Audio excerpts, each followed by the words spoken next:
9 terluka akibat mobil tabrak kerumunan massal. Adik Lionel Messi alami kecelakaan, pernikahan ditunda. Belgia menyimpan sejarah dan peradaban Eropa.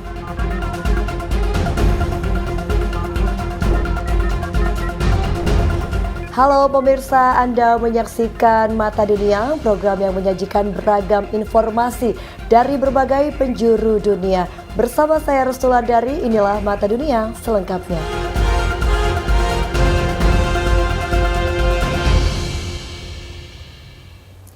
Ya, kita awali Mata Dunia dari Belanda. Pemirsa, sebuah mobil menabrak kerumunan massal sedang berdiri menyaksikan parade lampu Natal di Nunspeet, Belanda Timur. Kecelakaan ini menimbulkan 9 korban luka. Kecelakaan terjadi di Nunspeet, Belanda Timur pada Senin 22 Desember 2025. Saat itu warga setempat berjalan dan berkumpul di sepanjang Elburgerweg menunggu parade lampu tahunan. Sebuah acara musim dingin menampilkan kendaraan dengan dekorasi cahaya. Dilaporkan witness, kecelakaan terjadi ketika mobil masuk dari jalan samping menuju rotonda, melaju melintang ke dalam kerumunan, menabrak pagar dan berhenti di sebuah ladang. Mobil menabrak kerumunan massal. Polisi dan para medis diterjunkan menangani korban di tempat. Helikopter dan ambulans menuju lokasi mengevakuasi para korban guna mendapatkan pelayanan medis. Total 9 korban luka, 3 diantaranya menderita serius, lainnya mengalami luka ringan. Polisi menyatakan pengemudi tersebut adalah wanita berumur 56 tahun dari Nunspeet, mengalami luka ringan dan ditahan sesuai prosedur dalam kasus kecelakaan lalu lintas serius. Polisi menyelidiki apakah ada indikasi peristiwa kecelakaan sengaja yang dilakukan pelaku. Selain menyebabkan luka-luka akibat kecelakaan ini, pemerintah setempat dan panitia acara membatalkan acara parade. Kejadian mengubah malam seharusnya menjadi momen kekeluargaan, menjadi simbol kesedihan dan keprihatinan bagi komunitas Nunspeet. Wali Kota Jonathan Roosendaal mengatakan acara seharusnya menjadi momen solidaritas, namun berakhir dengan kekhawatiran. Ya, dari Belanda kita ke Amerika, pemirsa. Ada kabar kurang menyenangkan dari adik pesepak bola Argentina Lionel Messi, yaitu Maria Sol Messi, mengalami kecelakaan mobil di Miami, Amerika Serikat. Maria Sol mengalami cedera di sekujur tubuh. Akibat kecelakaan, pernikahan Maria Sol dengan sang kekasih tertunda.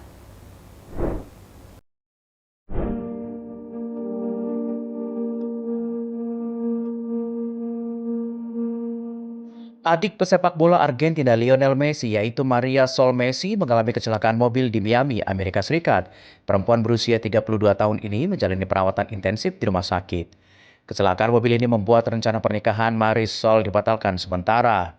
Rencananya Maria Sol akan melangsungkan pernikahan pada 3 Januari 2026 di Rosario, Cato, yang sama tempat Lionel Messi menikahi Antonella Roccuzzo. Marisol akan menikah dengan pelatih Inter Miami U19 Julian Arellano. Keduanya menjalani hubungan asmara lebih dari 10 tahun. Dikutip dari Wion, Rabu 24 Desember 2025, Maria Sol mengalami beberapa cedera, termasuk patah tulang belakang, luka bakar, patah tulang di tumit, dan pergelangan tangan. Penyebab kecelakaan diduga Maria Sol kehilangan kendali atas kendaraannya dan menabrak tembok. Penyebab pasti kecelakaan dalam penyelidikan petugas.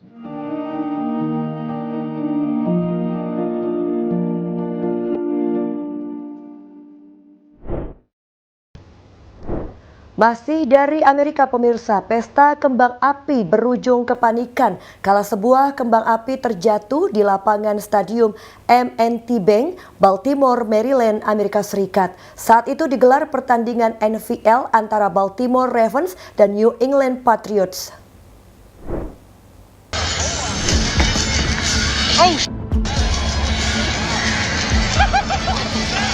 Kepanikan terjadi saat kembang api terjatuh di lapangan di Stadium M&T Bank, Baltimore, Maryland, Amerika Serikat saat pertandingan NFL antara Baltimore Ravens dan New England Patriots Minggu malam 21 Desember 2025 waktu setempat. Saat itu tim Ravens mengadakan pertunjukan kembang api pra pertandingan. Satu kembang api melenceng langsung jatuh ke lapangan dan hampir melukai seorang yang berada di lapangan. Dikutip dari Daily Mail, juru bicara fans menyatakan tidak ada yang terluka dan menyelidikkan penyebab insiden ini terjadi. Ia juga menegaskan keselamatan semua orang di stadion menjadi prioritas utama. Pihak Ravens berkoordinasi dengan vendor piroteknik untuk memastikan insiden serupa tidak terjadi lagi. Pertandingan ini berlangsung sengit. Ravens sempat tertinggal 11 poin. Patriots mampu mendapatkan 2 touchdown di kuarter keempat, meraih kemenangan dengan skor 28-24.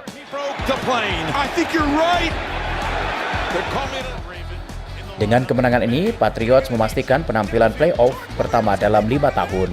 Harapan playoff Ravens menjadi tipis dan membutuhkan kemenangan dalam 2 laga terakhir, serta kekalahan Steelers melawan Browns.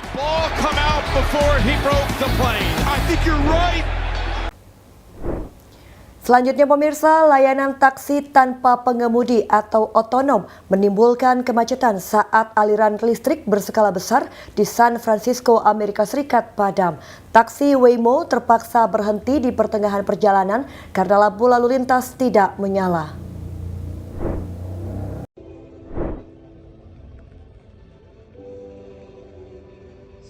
Kebakaran di substasiun listrik PG&E pada Sabtu 21 Desember 2025 membuat aliran listrik padam dialami sekitar 130.000 rumah serta bisnis di San Francisco, Amerika Serikat. Kebakaran ini juga berimbas pada lampu lalu lintas di berbagai penjuru kota. Lampu lalu lintas tidak menyala membuat kendaraan Waymo atau taksi otonom atau taksi tanpa pengemudi berhenti di tengah persimpangan dengan lampu hazard menyala. Video-video beredar di sosial media menunjukkan robot taksi Waymo berada di persimpangan jalan. Ini membuat kemacetan arus lalu lintas. Taksi otonom tidak bergerak karena diprogram dengan cara menganggap lampu lalu lintas yang mati sebagai persimpangan 4 arah dan berhenti. Program ini memastikan keamanan sebelum bergerak. Akibatnya pihak Waymo mengumumkan penyuspensian layanan sementara di sejumlah kota di Bay Area menunggu pemulihan infrastruktur dan koordinasi dengan pejabat kota. Layanan baru ini kembali beroperasi pada Minggu pagi setelah keadaan berlangsung normal. Dari peristiwa ini, pemimpin teknologi dan pejabat setempat menyatakan meski tujuan utama Waymo adalah keselamatan, namun program taksi otonom butuh perbaikan dalam menangani keadaan infrastruktur tidak stabil. Cina temukan emas bawah laut. Informasi selengkapnya usai jeda Mata Dunia segera kembali.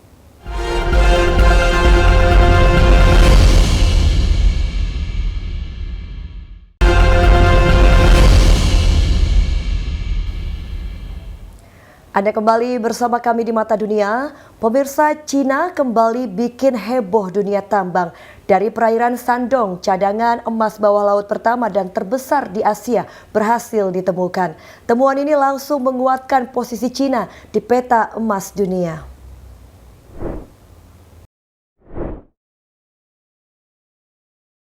China dilaporkan menemukan cadangan emas bawah laut pertama sekaligus terbesar di Asia. Emas tersebut ditemukan di lepas pantai Laizhou, kota Yantai, provinsi Shandong. Menurut South China Morning Post 19 Desember 2025, penemuan ini menambah total cadangan emas terbukti di Laizhou menjadi lebih dari 3.900 ton atau setara dengan 137 juta ons emas. Jumlah ini mencapai sekitar 26% dari total cadangan emas nasional China. Dengan angka tersebut, Laizhou kini menjadi wilayah dengan cadangan dan produksi emas terbesar di seluruh China. Namun otoritas belum mengungkap ukuran pasti cadangan emas yang berada di bawah laut tersebut.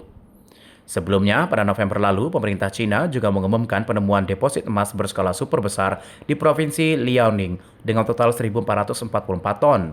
Kementerian Sumber Daya Alam China menyebut temuan ini sebagai yang terbesar sejak 1949. Tak hanya itu, di pegunungan Kunlun, Xinjiang Uighur ditemukan pula cadangan emas lebih dari 1.000 ton.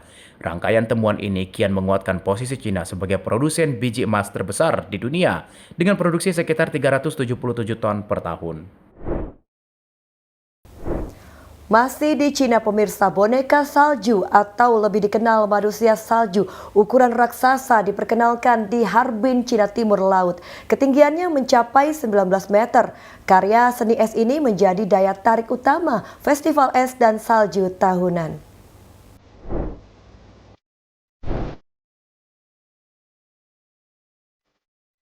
Boneka salju atau lebih dikenal manusia salju ukuran raksasa diperkenalkan di Harbin, Cina Timur Laut.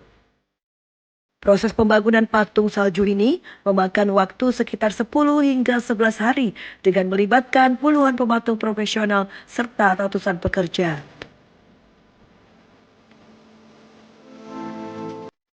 Sedikitnya 3.500 meter kubik salju digunakan membentuk boneka salju ikonik ini. Pembangunannya menggunakan alat berat seperti derek untuk mencapai ketinggian maksimal. Wajah sederhana dengan senyum khas justru menjadi daya tarik pengunjung dan mencuri perhatian wisatawan. Kegiatan pembuatan boneka salju menjadi agenda rutin tahunan. Awalnya, boneka salju ini hanyalah gundukan salju setinggi 3 meter yang dibuat petugas kebersihan pada 2019. Boneka salju ini viral di media sosial dan menarik perhatian publik. Seiring waktu, ukurannya terus diperbesar setiap tahun. Kini, manusia salju raksasa ini menjadi landmark musim dingin menghangatkan suasana di Harbin, Cina.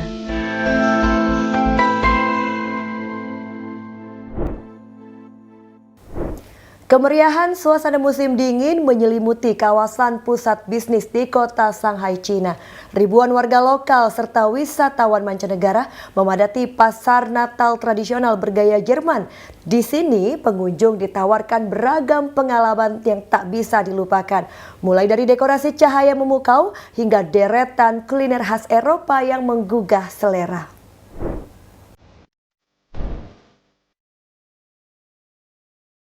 Pusat bisnis di kota Shanghai, Cina begitu meriah saat suasana musim dingin.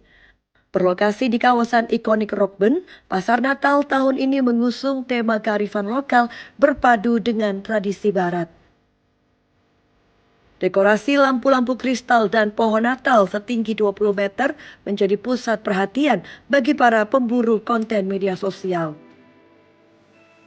Pengunjung rela mengantri sejak sore hari demi menyaksikan prosesi penyalaan lampu menandai dimulainya perayaan musim liburan di kota metropolitan tersebut. Tidak hanya soal visual, aroma kayu manis dan panggangan sosis Jerman atau bratwurst tercium kuat di sepanjang lorong pasar dipenuhi puluhan stand kayu. Hal ini menjadi daya tarik bagi warga lokal merasakan atmosfer budaya mancanegara tanpa harus keluar negeri. Para pelaku UMKM lokal turut mengambil bagian dengan menjajakan kerajinan tangan eksklusif seperti boneka pemecah kacang dan pernak-pernik dekorasi rumah yang dibuat secara manual atau handmade. Suhu udara di Shanghai mencapai titik terendah pada pekan ini, namun antusiasme pengunjung tidak surut hingga menjelang tengah malam. Pihak penyelenggara memperkirakan jumlah kunjungan akan terus meningkat hingga puncak pada malam pergantian tahun. Untuk menjaga ketertiban, sistem tiket daring dan pembatasan kuota pengunjung per jam diterapkan guna menghindari penumpukan massa di area festival.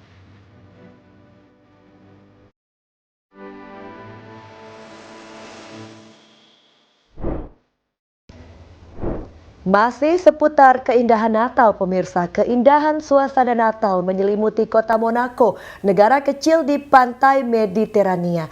Di sini, sudut kota tampil semarak, berhias lampu dan dekorasi khas akhir tahun. Ribuan wisatawan memadati pusat kota menikmati atmosfer Natal.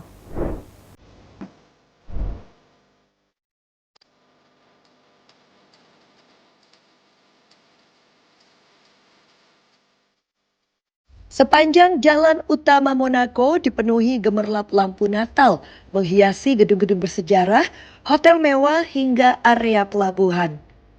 Pohon Natal raksasa dan ornamen warna-warni menjadi daya tarik utama, menciptakan suasana memukau.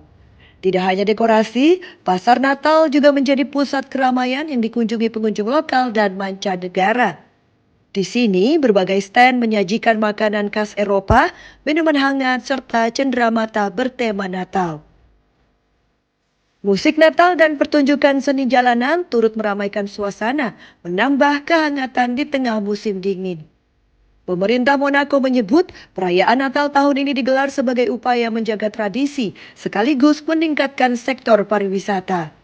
Keindahan Natal di Monaco tidak hanya menjadi momen religius, namun juga simbol kebersamaan dan harapan menyambut akhir tahun dengan suasana damai dan penuh cahaya. Belgia simpan sejarah dan peradaban Eropa. Informasi selengkapnya usai jeda. Mata Dunia segera kembali.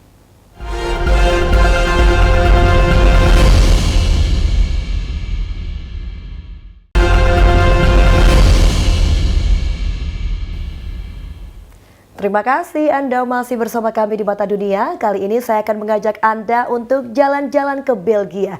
Ya, meski luas wilayah relatif kecil, Belgia menyimpan peran besar dalam sejarah dan peradaban Eropa. Negara menjadi pusat politik Uni Eropa ini menawarkan perpaduan unik antara budaya, arsitektur klasik hingga kehidupan modern masyarakatnya. Seperti apa keindahan negara Belgia? Berikut tayangannya untuk Anda.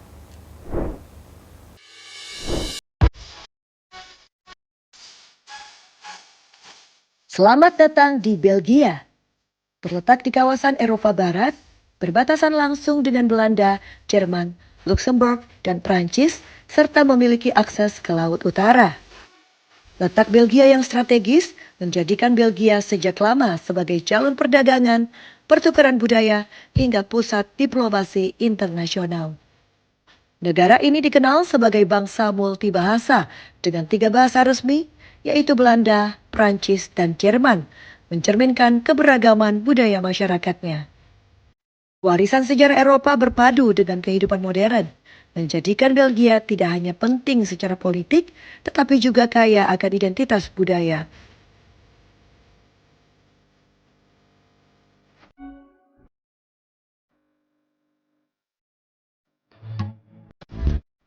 Brussels, ibu kota Belgia, menjadi simbol kehidupan kosmopolitan Eropa.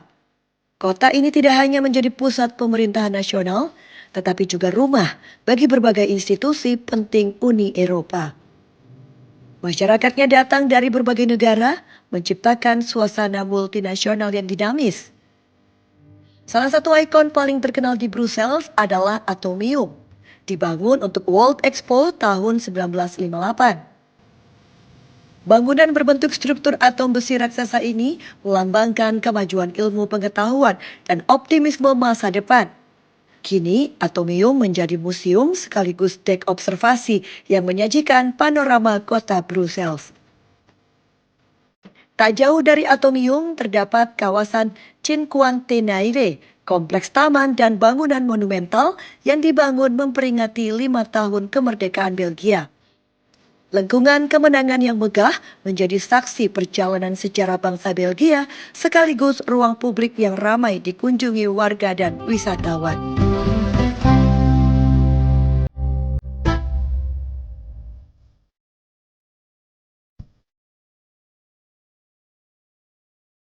Perjalanan berlanjut ke kota Gent, salah satu kota abad pertengahan terbaik yang masih terjaga di Eropa. Kanal-kanal yang membelah kota, bangunan batu, dan menara gereja menciptakan suasana historis yang kuat. Di jantung kota Gent berdiri Katedral Saint Bavo, bangunan bergaya gotik yang menyimpan salah satu mahakarya seni dunia, The Adoration of the Mystic Lamb, karya Jan van Eyck. Lukisan ini menjadi simbol kejayaan seni dan religiusitas Eropa pada abad pertengahan. Tak jauh dari katedral terdapat Gravenstein Castle, kastil abad ke-12 yang dahulu menjadi kediaman para Count of Flanders. Benteng ini mencerminkan kekuasaan feodal sekaligus sejarah panjang konflik dan pemerintahan di kawasan Flanders. Di wilayah Wallonia, tepat di tepi Sungai Meuse, berdiri kota kecil bernama Dinan. Kota ini dikenal dengan landscape alam yang dramatis, diapit tebing batu dan aliran sungai yang tenang. Ikon utama Dinan adalah Collegiale Notre Dame de Dinan, gereja bergaya gotik dengan kubah berbentuk bawang yang khas. Bangunan ini berdiri anggun di bawah tebing batu, menjadi pusat spiritual sekaligus landmark visual kota. Di atas tebing berdiri La Cittadella de Dinan, benteng pertahanan yang menyimpan sejarah panjang peperangan Eropa. Dari atas Citadel, pengunjung dapat menyaksikan pemandangan Sungai Meuse dan kota Dinan secara menyeluruh.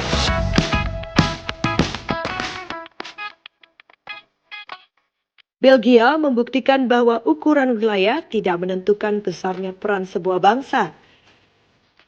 Dari pusat politik Eropa di Brussels, warisan seni dan sejarah di Gent, hingga keindahan alam serta spiritualitas di Dinan, Belgia menawarkan potret lengkap perjalanan peradaban Eropa. Negara ini tidak hanya menjadi saksi sejarah, tetapi juga ruang hidup modern yang terus berkembang, menjadikannya destinasi penting bagi dunia.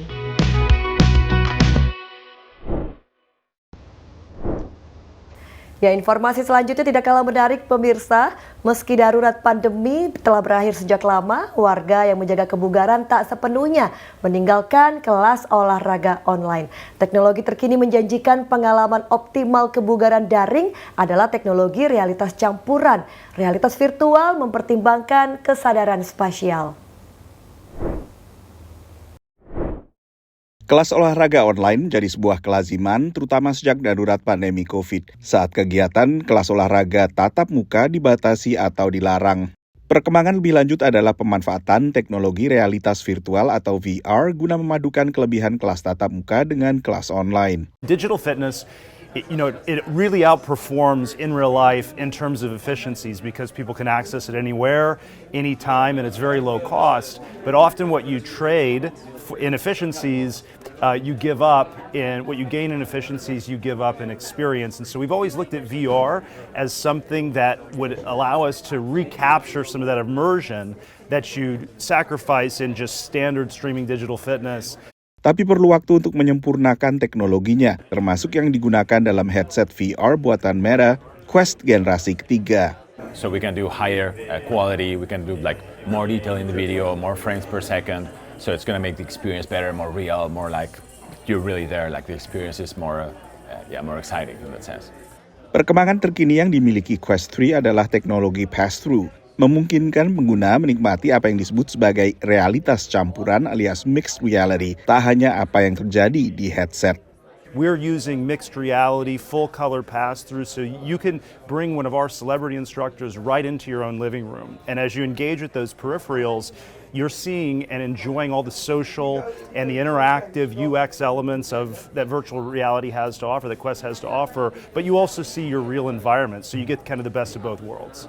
Ditambah lagi teknologi VR selama ini belum sepenuhnya nyaman bagi mata pengguna. With mixed reality and virtual reality in general, it's all about frame rate, and that's how, if the frame rate feels good, then the user doesn't feel sick. And that's one of the fears people often have with VR in general is like, I don't want to get sick in the headset. So with these chips, we're able to process way more information at a much faster speed, and that really allows us to push the boundaries without losing frame rate so that people still feel good. Also, just in general, like the headset's literally a computer on your face. So with the better chipset, it stays a lot cooler. Pada 2024, Meta Quest mendapat saingan baru, yaitu Vision Pro buatan Apple, yang juga menjanjikan pengalaman realitas campuran. Informasi tadi sekaligus menutup perjumpaan kita di Mata Dunia kali ini. Saya Restulan dari peserta kru yang bertugas pamit undur diri. Saksikan terus Mata Dunia hanya di Berita Nasional TV dan sampai jumpa.